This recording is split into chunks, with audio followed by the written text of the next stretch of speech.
Assalamualaikum warahmatullahi wabarakatuh. Selamat pagi Ibu dosen Dr. Arni Karina SE MSIM. Perkenalkan, nama saya Anam Rizky Alvin Nurmalita, mahasiswa program studi akuntansi PJJ S1 Universitas Siber Asia dengan NIM 250301020808. Pada kesempatan kali ini, saya akan mempresentasikan hasil penyelesaian ujian akhir semester mata kuliah akuntansi keuangan lanjutan 1. Izin untuk share screen.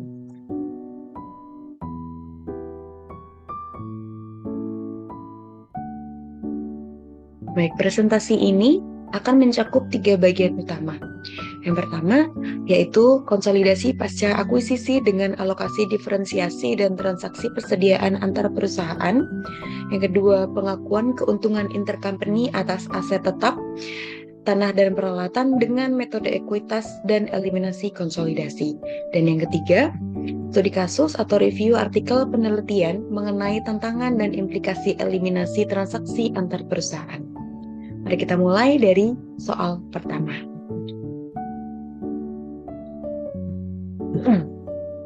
Untuk soal pertama, yaitu bagian pertama ada analisis dan perhitungan awal akuisisi. Pada tanggal 1 Januari 2023, Palpatin mengakuisisi 80% saham Kailo dengan biaya investasi sebesar $400.000. Hal ini implisit menunjukkan total nilai wajar Kailo sebesar $500.000, yang mana berasal dari $400.000 dibagi 0,8, di mana 20% sisanya, yaitu $100.000 dialokasikan untuk kepentingan non-pengendali atau NCI. Ekuitas Kailo saat akuisisi terdiri dari saham biasa senilai $200.000 dan laba ditahan sebesar $175.000 dengan total $375.000, sehingga terbentuk total diferensial sebesar $125.000. Diferensial ini dialokasikan ke yang pertama, yaitu peralatan atau equipment dengan kelebihan nilai wajar $60.000 dengan sisa umur 5 tahun dan amortisasi sebesar $12.000 per tahun. Yang kedua ada paten dengan kelebihan nilai wajar sebesar $45.000 dengan sisa umur 10 tahun dan amortisasi sebesar $4.500 per tahun. Dan yang ketiga ada goodwill dengan sisa alokasi sebesar $20.000 berasal dari $125.000 dikurangi dengan $105.000. Dengan demikian, total beban amortisasi diferensial per tahunnya adalah $16.500. Selanjutnya, untuk yang nomor 2, ada transaksi persediaan antar perusahaan dari 2023 dan 2024. Terdapat 2 jalur transaksi persediaan yang perlu kita cermati. Pertama ada downstream, yaitu dari Palpatin ke Kailo. Pada tahun 2024, penjualan sebesar $17.500 dengan HPP $8.750 dengan margin profit sebesar 50%. Sisa persediaan di Kailo per 31 Desember 2024 sebesar $7.500 mengandung unrealized profit sebesar $3.750, berasal dari 50% dari $7.500. Karena ini downstream, seluruh penangguhan laba dibebankan ke induk. Yang kedua ada upstream dari Kailo ke Palpatin pada tahun 2023 dan 2024.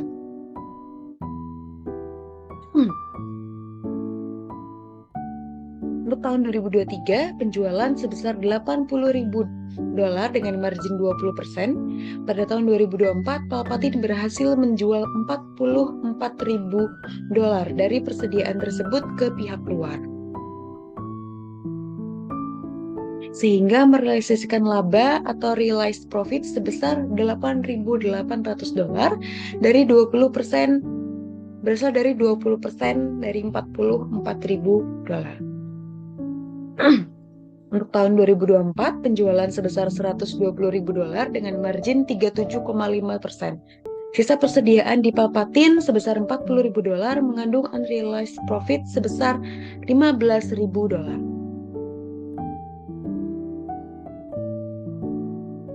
Kemudian untuk nomor 3 adalah laba bersih disesuaikan dan alokasi NCI.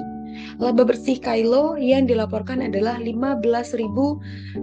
Namun untuk menghitung bagian NCI, laba anak harus disesuaikan dengan dampak transaksi upstream dan amortisasi diferensial. Dengan perhitungannya, yaitu laba disesuaikan Kylo adalah $15.000 laba ditambah dengan $8.800 realisasi 2023 dikurangi $15.000 belum realisasi 2024 dikurangi $16.500 amortisasi menghasilkan rugi disesuaikan sebesar $7.700. Karena hasilnya rugi disesuaikan $7.700, maka alokasi NCI share of income adalah 20% dikalikan dengan $7.700. Hasilnya adalah $1.540 yang merupakan NCI share of income. NCI share of loss.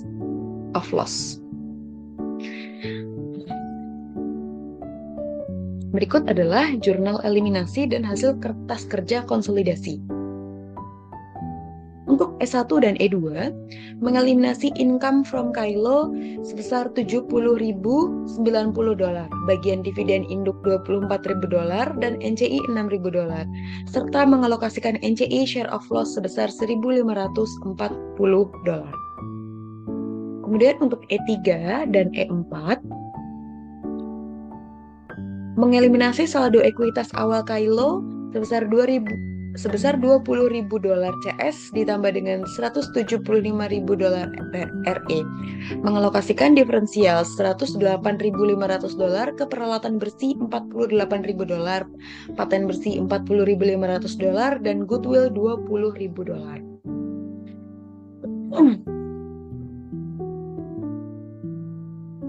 Kemudian untuk yang E5, mencatat beban amortisasi atau depresiasi tahun berjalan sebesar $16.500.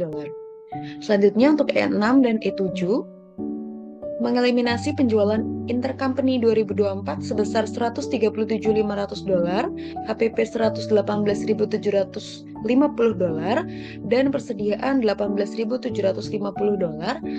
serta mengakui realized profit persediaan awal sebesar $8.800. Berikut adalah kertas kerja konsolidasi 3 bagian atau 3-part consolidation worksheet dengan satuan dalam USD. Berikut adalah tabelnya dengan akun-akun sebagai berikut. Seperti ini.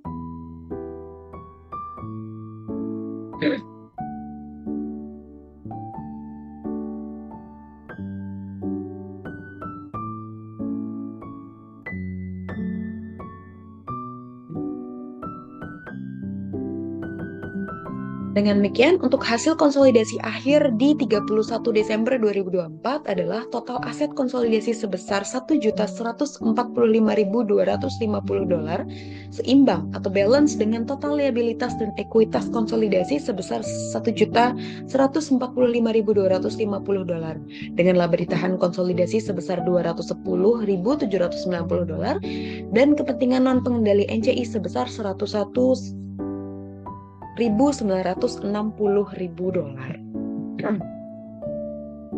Kemudian kita masuk ke soal nomor 2, yaitu transaksi aset tetap Raja Dermawan dan Cendrokok. Untuk yang nomor 1, perhitungan intercompany gain. Pada soal 2 ini, Raja Dermawan memiliki 70% saham Cendrokok. Terdapat 2 transaksi tetap, yaitu yang pertama transaksi tanah downstream 31 Maret 2030. Raja Dermawan menjual tanah ke Cendrokok seharga $60.000 dengan nilai buku $50.000. Terbentuk unrealized gain on sale of land sebesar $10.000. Karena tanah tidak disusutkan, keuntungan ini ditangguhkan sepenuhnya hingga tanah dijual ke pihak luar. Yang kedua, ada transaksi peralatan upstream 30 Desember 2029. Cendrokok menjual peralatan ke Raja Dermawan seharga $120.000 dengan nilai buku $100.000, kos $150, akumulasi depresiasi 5 tahun sebesar $50.000. Terbentuklah gain on sale sebesar $20.000 pada tahun 2029. Dengan sisa umur 10 tahun, terjadi piecemeal realization atau realisasi terhadap realisasi bertahap lewat pengurangan beban depresiasi sebesar $2.000 per tahun atau $20.000 per 10 tahun mulai tahun 2030. Untuk pencatatan metode ekuitas dan jurnal eliminasi di tahun 2030. Yang pertama adalah pencatatan oleh Raja Dermawan sebagai berikut. Laba dilaporkan Jendrokok sebesar $45.000, laba disesuaikan upstream piecemeal $2.000 menghasilkan $47.000 dengan bagian induknya 70% sehingga hasilnya $32.900. Dan dikurangi penangguhan downstream gain tanah sebesar $10.000, maka income from Jendrokok yang dicatat adalah $22.900. Dividen dari Jendrokok yaitu 70% dari $35.000 menghasilkan $24.500 mengurangi nilai investasi.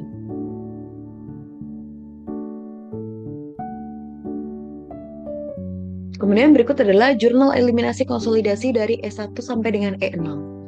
Pertama adalah mengeliminasi income from Jendrokok sebesar $22.900, dividen dan NCI share of income-nya $14.100. Kemudian mengeliminasi ekuitas awal Jendrokok dan menyesuaikan penangguhan sisa keuntungan peralatan awal sebesar $18.000 ke RE awal induk sebesar $12.600 dan RE awal NCI sebesar $5.400.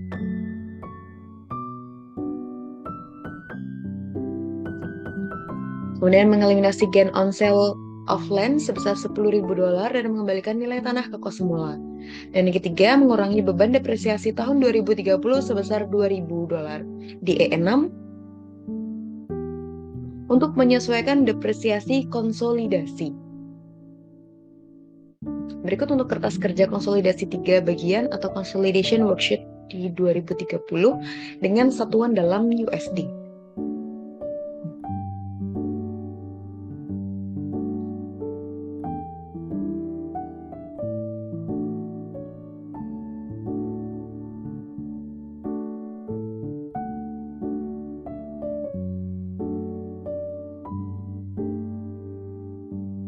Dengan demikian, hasil akhir konsolidasi tahun 2030-nya dengan total aset konsolidasi tercatat $1.172.900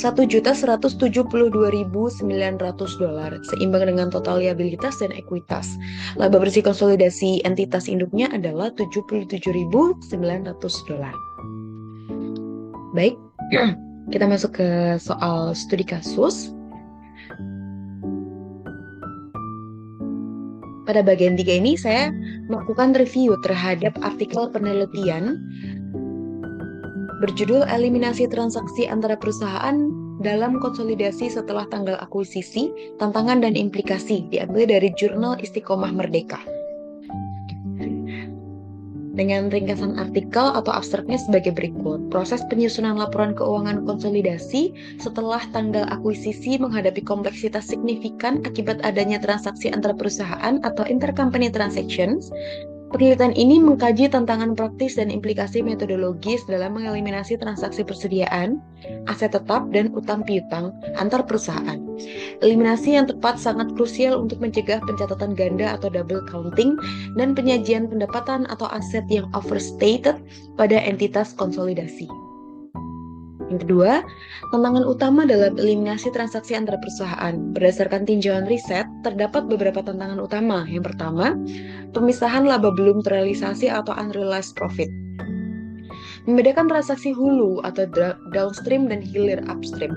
Transaksi hulu memengaruhi laba induk sepenuhnya, sedangkan transaksi hilir memengaruhi alokasi laba rugi kepentingan non-pengendali atau NCI. Yang kedua, penyesuaian realisasi bertahap atau piecemeal realization. Pada transfer aset tetap yang disusutkan, keuntungan atau kerugian dieliminasi di awal, kemudian direalisasi secara bertahap setiap tahun melalui penyesuaian beban depresiasi. Hal ini memerlukan penelusuran histori akun yang rumit dari tahun ke tahun. Dan yang ketiga, asimetri informasi dan sinkronisasi sistem. Ketidakcocokan periode pencatatan atau metode akuntansi internal antara induk dan anak seringkali memicu timing difference pada pencatatan piutang atau utang perusahaan. Ketiga, yaitu implikasi laporan keuangannya.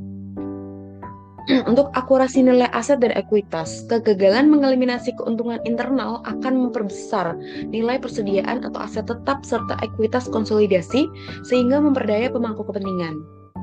Dan kepatuhan terhadap PSAK atau IFRS-nya, penyesuaian eliminasi memastikan laporan keuangan mencerminkan entitas tunggal atau single economic entity sesuai standar akuntansi keuangan yang berlaku.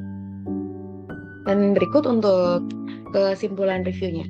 Eliminasi transaksi antar perusahaan setelah tanggal akuisisi bukan sekedar formalitas teknis akuntansi, melainkan elemen kunci dalam menjaga kualitas dan keandalan laporan keuangan konsolidasi. Penggunaan sistem akuntansi terintegrasi serta pemahaman mendalam atas metode ekuitas disesuaikan penuh atau fully adjusted equity method sangat diperlukan untuk meminimalkan risiko kesalahan penyajian. Baik, demikian presentasi dari saya mengenai penyelesaian lembar jawaban ujian akhir semester akuntansi keuangan lanjutan. Terima kasih banyak untuk Ibu Arni Karina. Mohon maaf apabila banyak kekurangan dalam penyampaian presentasi saya. Terima kasih. Wassalamualaikum warahmatullahi wabarakatuh.